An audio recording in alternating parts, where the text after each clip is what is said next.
عقیدہ صحیحہ کے سلسلے میں کوئی کتاب لکھی ہے یا اللہ تبارک و تعالیٰ کی خالص توحید اور خالص عبادت و بندگی کرنے کے سلسلے میں کوئی رہنمائی کی ہے؟ کیا شرک کی تردید اور اس کے بائیکاٹ کے سلسلے میں کوئی کوشش ان کی آج تک دکھائی دیتی ہے؟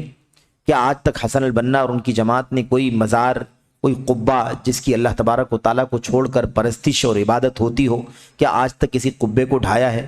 کیا قبروں اور مزاروں کو برابر کیا ہے؟ جو بنائے گئے ہیں اونچے، ان سب کو برابر کیا ہے کیا؟ یہ ساری چیزیں، یا ایسی مثال کے طور پر اولیاء اور صالحین جو قبروں میں دفن ہیں ان سے وسیلہ لینا، صالحین سے مدد مانگنا، اولاد طلب کرنا وغیرہ، کیا اس طرح کی جو چیزیں بدعقیدگی کے لوگوں کے ہاں پائی جاتی ہیں، کیا آج تک اس کے خلاف کوئی کوشش حسن البنا جو اس کے مؤسس اور فاؤنڈر ہیں اور اس جماعت نے یعنی اس فرقے نے آج تک کوئی کارنامہ انجام دیا ہے؟ کچھ بھی نہیں ہے، کہیں بھی دور دور تک آپ کو دکھائی نہیں دے گا، سنت کی کوئی تعلیم نہیں ہے۔